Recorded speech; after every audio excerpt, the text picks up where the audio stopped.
Voici des personnes déplacées de la province du Kasaï, où des centaines de milliers de personnes ont été tuées et 1,4 million de personnes n'ont eu d'autre choix que de fuir pour se mettre à l'abri. La plupart d'entre celles-ci ont à peine de quoi se nourrir.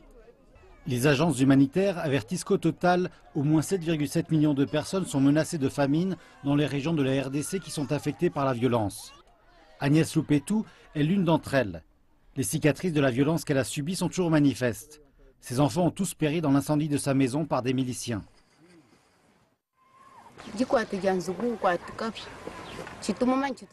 Mes 6 enfants ont été brûlés vivants dans ma maison. Mon mari a fui, mais je ne sais pas s'il est vivant ou mort. J'ai reçu des soins traditionnels pour mes blessures à Kamonia.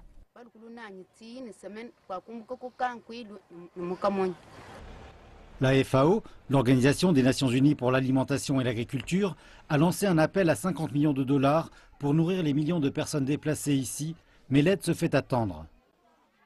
Il y a eu comme un appel éclair, un appel pour des fonds en avril. Et jusqu'à présent, il a été financé à plus ou moins 50%. Cela prenait en considération les besoins en avril. Mais maintenant, ces besoins se sont accrus. Et pour le secteur de la sécurité alimentaire, avec le Programme alimentaire mondial et la FAO, nous estimons que nous avons besoin de plus ou moins 50 ou 60 millions de dollars.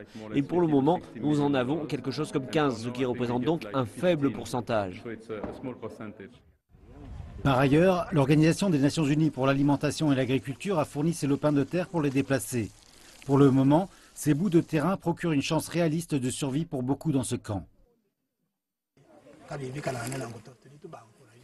Mes plantes poussent bien. Bientôt, je serai en mesure de récolter des épinards, du gombo et des aubergines pour consommer. Je pourrai aussi vendre une partie de ma récolte. Je pourrai donc acheter du poisson ou de la viande salée, ainsi que du savon et des vêtements.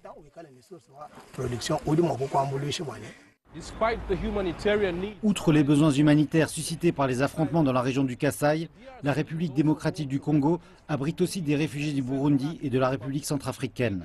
Les agences humanitaires s'inquiètent qu'un gonflement des besoins humanitaires puisse exercer une contrainte excessive sur une enveloppe de ressources pour les situations d'urgence qui est distendue.